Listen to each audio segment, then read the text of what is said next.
Hello दोस्तों, आपका स्वागत है हमारे फिर से एक नई वीडियो में। जिस धरती पर हम रहते हैं, जहाँ जीवन हर जगह है, यह सब आखिर शुरू कैसे हुआ। एक समय था जब धरती पर कुछ भी नहीं था, ना हवा, ना पानी, ना पेड़, ना जानवर, सिर्फ अंधेरा और आग था। फिर धीरे धीरे यह खाली जगह एक जीवित दुनिया में बदल गई। आखिर कैसे, तो दोस्तों वीडियो को अंत तक जरूर देखना। इस वीडियो को हम लोग शुरुआत करते हैं। आज से लगभग 4.5 अरब साल पहले धरती का जन्म हुआ था, लेकिन यह एक रेडीमेड प्लेनेट नहीं था। शुरुआत में एक बहुत बड़ा गैस और डस्ट का क्लाउड था जो सूरज के चारों तरफ घूम रही थी। इस क्लाउड में छोटे छोटे पत्थर और पार्टिकल आपस में टकराने लगे और हर टक्कर से हीट पैदा हुई और बड़े बड़े टुकड़े बनने लगे। धीरे धीरे यह टुकड़े मिलकर एक प्लेनेट बन गई, हमारी अर्थ। लेकिन यह अर्थ अभी सॉलिड और स्टेबल नहीं था, लगातार टूट रही थी, बन रही थी और बहुत ज्यादा गर्म थी। अब धरती बनने के बाद भी यह शांत नहीं हुई थी। चारों तरफ वोल्केनो फट रहे थे और लावा पूरे सरफेस पर फैल रहा था। धरती की सतह बार बार मेल्ट होकर बदल जाती थी और ऊपर से लगातार मेटेओराइट गिर रहे थे और हर इम्पैक्ट इतना बड़ा होता था कि पूरा एरिया डिस्ट्रॉय कर देता था। और इस समय एटमॉस्फेयर भी टॉक्सिक था, ऑक्सीजन नहीं था, सिर्फ हार्मफुल गैस थी। अगर कोई लाइफ भी होता तो सरवाइव करना इम्पॉसिबल था। लेकिन लाखों साल बाद धरती धीरे धीरे ठंडी होने लगी। जैसे जैसे टेम्परेचर कम हुआ, सरफेस पर स्टीम कंडीशन होकर पानी पिघलने लगा।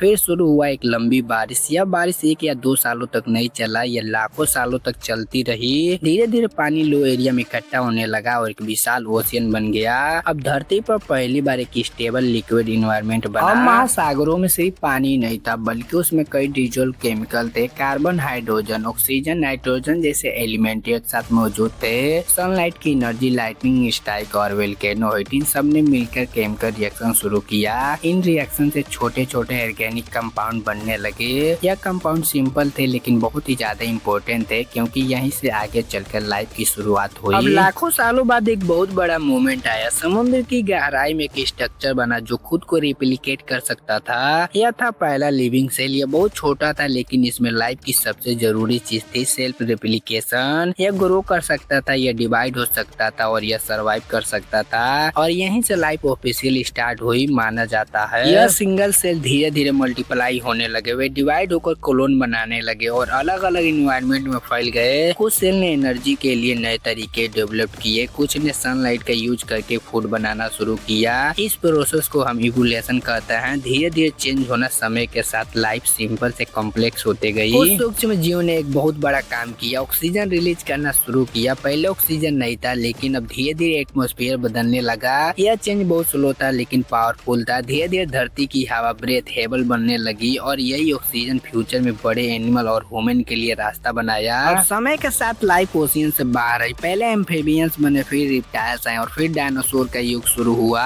डायनासोर करोड़ों साल तक धरती पर राज करते रहे, लेकिन एक दिन एक मैसिव एस्टेरॉयड धरती से टकराया। उस इम्पैक्ट ने क्लाइमेट को बदल दिया और डायनासोर खत्म हो गए। लेकिन लाइफ खत्म नहीं हुई, छोटे मेमल्स बच गए और इन्हीं मेमल्स से आगे चलकर ह्यूमन इवॉल्व हुए। ह्यूमन ने टूल बनाया, फायर को कंट्रोल किया और लैंग्वेज डेवलप की। आज इंसान साइंस, टेक्नोलॉजी, स्पेस तक पहुंच चुका है। लेकिन सबसे बड़ा सवाल यह है कि क्या लाइफ सच में धरती पर ही शुरू हुई थी। कुछ वैज्ञानिक मानते हैं कि लाइफ के बेसिक एलिमेंट स्पेस से आए होंगे। तो दोस्तों, अगर वीडियो अच्छा लगा हो तो प्लीज लाइक, सब्सक्राइब करना मत भूलिएगा और कमेंट में अपना राय जरूर दीजिएगा।